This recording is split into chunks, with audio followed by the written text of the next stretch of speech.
Comencemos con los conceptos básicos en cuanto a algoritmo, programa, diagramas de flujo y pseudocódigo.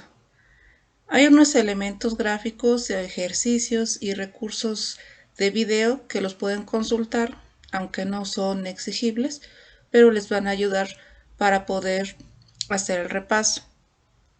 Iniciamos en este caso con lo que es un algoritmo. Un algoritmo, como ya lo vimos al inicio, es una secuencia o un conjunto de pasos ordenados y finitos. Su propósito es para poder resolver un problema. Los algoritmos son de diferentes formas, tanto cotidianos, científicos, educativos, tecnológicos. Hay demasiados. Sus principales características son tres.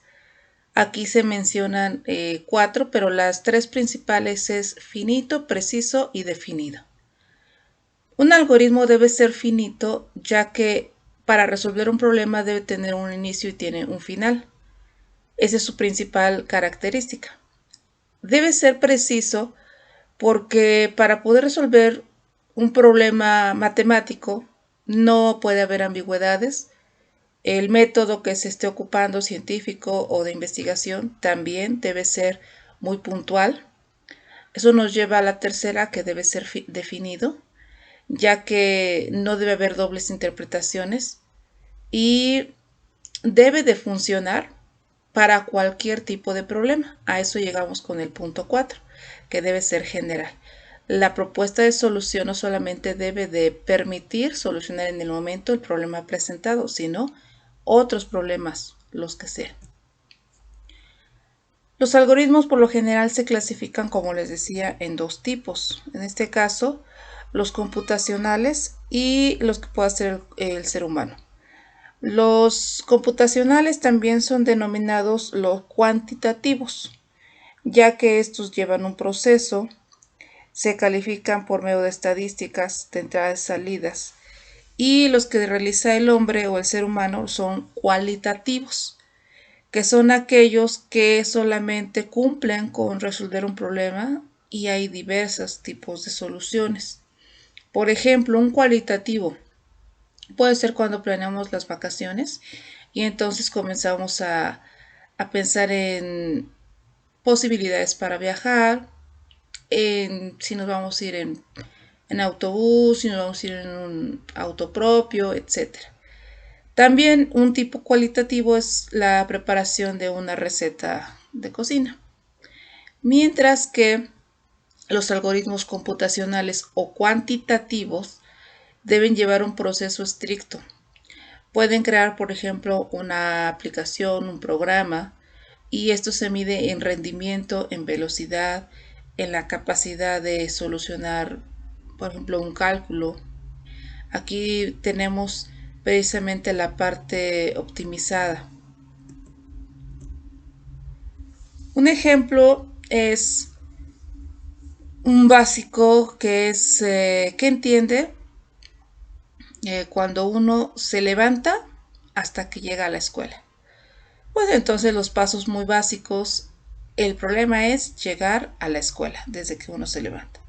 Numerar los pasos.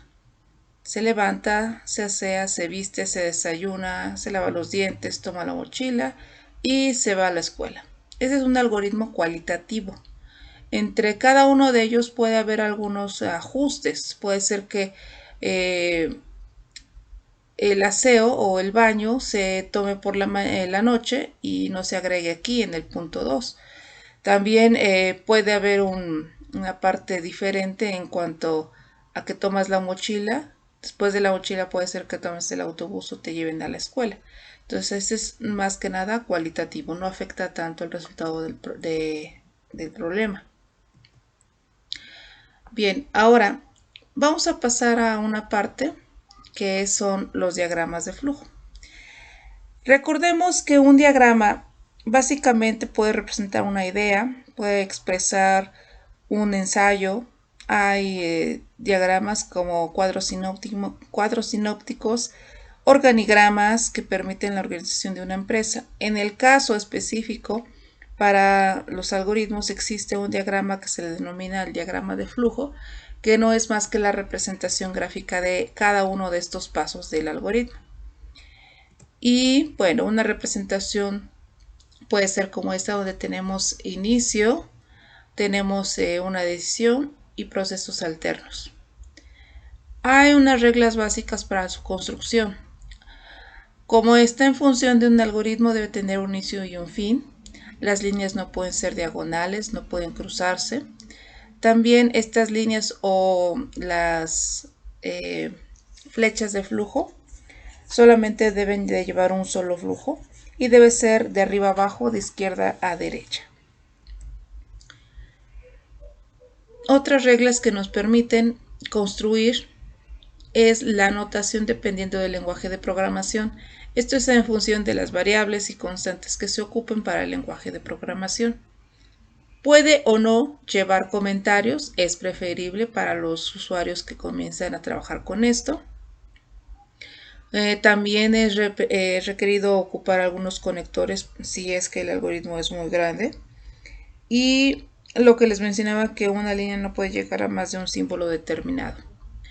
Algunas representaciones básicas es el de inicio-fin, el de la entrada de datos, el proceso que es una operación aritmética, la decisión falso-verdadero para lo que sería una condicionante,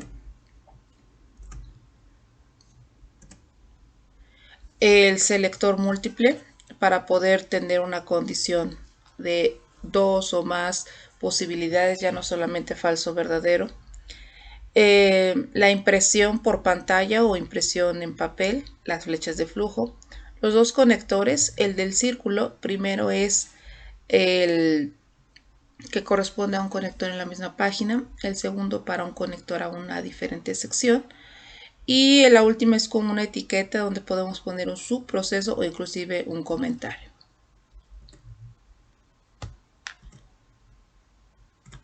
Bien, la última parte de esta sección es un pseudocódigo. Un algoritmo representa pasos para solucionar un problema. Un diagrama de flujo me representa gráficamente ese algoritmo. Y un pseudocódigo pues nos va a dar en lenguaje natural, con verbos específicos, el proceso que está llevando a cabo el diagrama de flujo. El pseudocódigo se creó para que los datos principales puedan ser entendidos, como menciona la definición, en un lenguaje natural, que ahorita vamos a ver algunos ejemplos. Es mucho más fácil de utilizar, a diferencia de los lenguajes de programación cuando uno comienza a trabajar con estos. No varía tanto de un programa a otro. La parte más básica es que ocupa los verbos para poder hacer su redacción. Bueno, y aquí les dejo un video acerca del programa de la computadora para que lo puedan revisar posteriormente y se amplíen algunos temas de conceptos básicos.